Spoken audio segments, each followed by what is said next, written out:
ಶ್ರೀಮಂತ ರಾಜನ ತೋಟ. ಒಂದು ನೀತಿಕತೆ.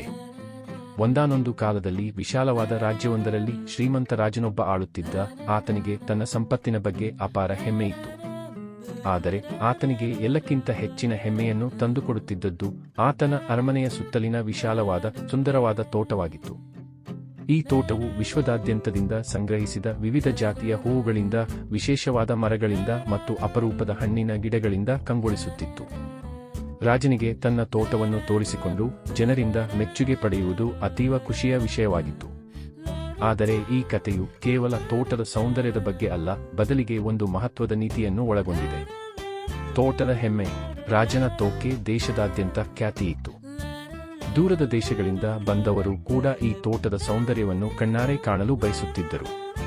ತೋಟದ ಒಳಗೆ ಪ್ರವೇಶಿಸಲು ರಾಜನ ಅನುಮತಿಯ ಅಗತ್ಯವಿತ್ತು ಮತ್ತು ಆತ ತನ್ನ ತೋಟವನ್ನು ಕೆಲವೇ ಆಯ್ದ ಜನರಿಗೆ ಮಾತ್ರ ತೋರಿಸುತ್ತಿದ್ದ. ತೋಟದ ಸಂರಕ್ಷಣೆಗಾಗಿ ಒಂದು ದೊಡ್ಡ ತಂಡವೇ ದಿನರಾತ್ರಿ ಶ್ರಮಿಸುತ್ತಿತ್ತು. ಆದರೆ ರಾಜನಿಗೆ ಒಂದು ಸಮಸ್ಯೆ ಇತ್ತು. ತನ್ನ ತೋಟದ ಸೌಂದರ್ಯವು ಶಾಶ್ವತವಾಗಿರಬೇಕೆಂದು ಆತ ಬಯಸಿದ್ದ. ಆತನಿಗೆ ತನ್ನ ತೋಟದ ಒಂದು ಹೂವು ಕೂಡ ಒಣಗುವುದು ಅಥವಾ ಒಂದು ಎಲೆ ಕೂಡ ಉದುರಿ ಹೋಗುವುದು ಸಹಿಸಲಾಗದ ವಿಷಯವಾಗಿತ್ತು. ಒಂದು ದಿನ ರಾಜನು ತನ್ನ ಸಚಿವರಿಗೆ ಒಂದು ಆದೇಶವನ್ನು ಹೊರಡಿಸಿದ. ನನ್ನ ತೋಟವು ಎಂದಿಗೂ ಒಣಗದಿರಲಿ. ಯಾವುದೇ ಹೂವು ಒಣಗಬಾರದು, ಯಾವುದೇ ಮರದ ಎಲೆ ಉದುರಬಾರದು. ಇದನ್ನು ಸಾಧಿಸಲು ಏನಾದರೂ ಮಾಡಿ. ಸಚಿವರು ಗೊಂದಲಕ್ಕೀಡಾದರು. ಪ್ರಕೃತಿಯ ನಿಯಮವನ್ನು ತಪ್ಪಿಸುವುದು ಹೇಗೆ? ಆದರೆ ರಾಜನ ಆದೇಶವನ್ನು ಧಿಕ್ಕರಿಸುವ ಧೈರ್ಯ ಯಾರಿಗೂ ಇರಲಿಲ್ಲ. ಆದ್ದರಿಂದ ಅವರು ತೋಟಗಾರರ ತಂಡವನ್ನು ಕರೆದು ರಾಜನ ಆದೇಶವನ್ನು ಪಾಲಿಸಲು ಒಂದು ಯೋಜನೆಯನ್ನು ರೂಪಿಸಿದರು. ಕೃತಕ ತೋಟದ ಯೋಜನೆ. ತೋಟಗಾರರು ಒಂದು ಅನನ್ಯ ಯೋಜನೆಯನ್ನು ರೂಪಿಸಿದರು. ಅವರು ತೋಟದ ಎಲ್ಲಾ ಗಿಡ ಮರಗಳನ್ನು ಕೃತಕವಾದ ಹೂವುಗಳಿಂದ, ಎಲೆಗಳಿಂದ ಮತ್ತು ಹಣ್ಣುಗಳಿಂದ ಅಲಂಕರಿಸಲು ನಿರ್ಧರಿಸಿದರು.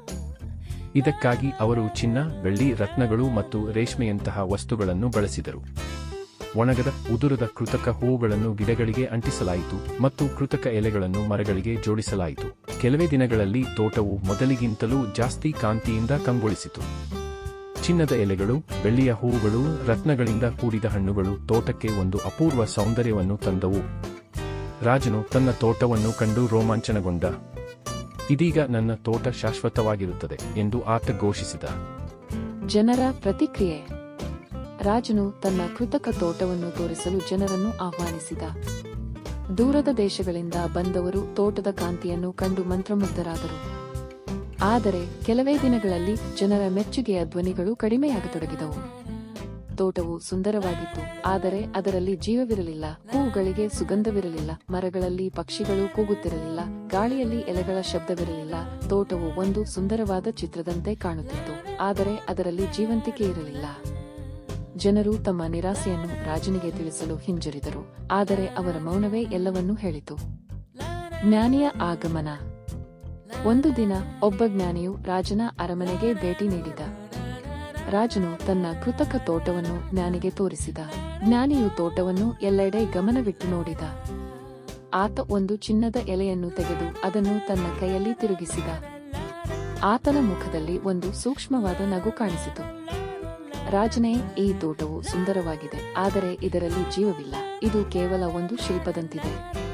ನಿಜವಾದ ತೋಟವು ಒಣಗುತ್ತದೆ, ಚಿಗುರುತ್ತದೆ, ಬದಲಾಗುತ್ತದೆ. ಅದರ ಸೌಂದರ್ಯವು ಅದರ ಜೀವಂತಿಕೆಯಲ್ಲಿದೆ ಎಂದು ಜ್ಞಾನಿಯು ಹೇಳಿದ. ರಾಜನಿಗೆ ಜ್ಞಾನಿಯ ಮಾತುಗಳು ಆಘಾತವನ್ನುಂಟು ಮಾಡಿದವು. ಆತ ತನ್ನ ತೋಟಗಾರರನ್ನು ಕರೆದು ಕೃತಕ ಹೂವುಗಳನ್ನು ತೆಗೆದು ನೈಜ ಗಿಡ ಮರಗಳನ್ನು ಮತ್ತೆ ನೆಡಲು ಆದೇಶಿಸಿದ. ಕೆಲವೇ ತಿಂಗಳಲ್ಲಿ ತೋಟವು ಮತ್ತೆ ಜೀವಂತವಾಯಿತು. ಹೂವುಗಳ ಸುಗಂಧ, ಪಕ್ಷಿಗಳ ಕಲರವ, ಗಾಳಿಯ ಶಬ್ದ ಎಲ್ಲವೂ ಮರಳಿತು. ಜನರು ಮತ್ತೆ ತೋಟಕ್ಕೆ ಆಕರ್ಷಿತರಾದರು, ಆದರೆ ಈ ಬಾರಿ ಅವರ ಮೆಚ್ಚುಗೆ ನಿಜವಾದದ್ದಾಗಿತ್ತು. ನೀತಿಯ ಪಾಠ. ಈ ಕಥೆಯಿಂದ ನಾವು ಕಲಿಯುವ ಪಾಠವೇನೆಂದರೆ, ನೈಜತೆಯೇ ಜೀವನದ ನಿಜವಾದ ಸೌಂದರ್ಯ. ಶಾಶ್ವತವಾದ ಸಂಪತ್ತು ಅಥವಾ ಸೌಂದರ್ಯವನ್ನು ಸೃಷ್ಟಿಸಲು ಯತ್ನಿಸುವುದು ಕೃತಕವಾಗಿರುತ್ತದೆ. ಜೀವನದಲ್ಲಿ ಬದಲಾವಣೆ, ಕ್ಷಣಿಕತೆ ಮತ್ತು ನೈಜತೆಯನ್ನು ಸ್ವೀಕರಿಸುವುದು ಮಾತ್ರವೇ ನಮಗೆ ನಿಜವಾದ ಆನಂದವನ್ನು ತರುತ್ತದೆ. ರಾಜನ ತೋಟವು ಶಾಶ್ವತವಾಗಿರಲಿಲ್ಲ, ಆದರೆ ಅದರ ಜೀವಂತಿಕೆಯೇ ಅದರ ನಿಜವಾದ ಮೌಲ್ಯವಾಗಿತ್ತು. ಕೊನೆಯ ಮಾತು. ಶ್ರೀಮಂತ ರಾಜನ ತೋಟವು ನಮಗೆ ಒಂದು ಸರಳವಾದ ಆದರೆ ಗಾಢವಾದ ಸಂದೇಶವನ್ನು ನೀಡುತ್ತದೆ. ಕೃತಕ ಸೌಂದರ್ಯಕ್ಕಿಂತ ನೈಜತೆಯ ಸೌಂದರ್ಯವೇ ಶ್ರೇಷ್ಠ. ಜೀವನದಲ್ಲಿ ಸಂಪತ್ತು, ಸೌಂದರ್ಯ ಅಥವಾ ಯಶಸ್ಸಿನ ಹಿಂದೆ ಹೋಗುವಾಗ ನಾವು ಅದರ ನೈಜತೆಯನ್ನು ಕಾಪಾಡಿಕೊಳ್ಳಬೇಕು.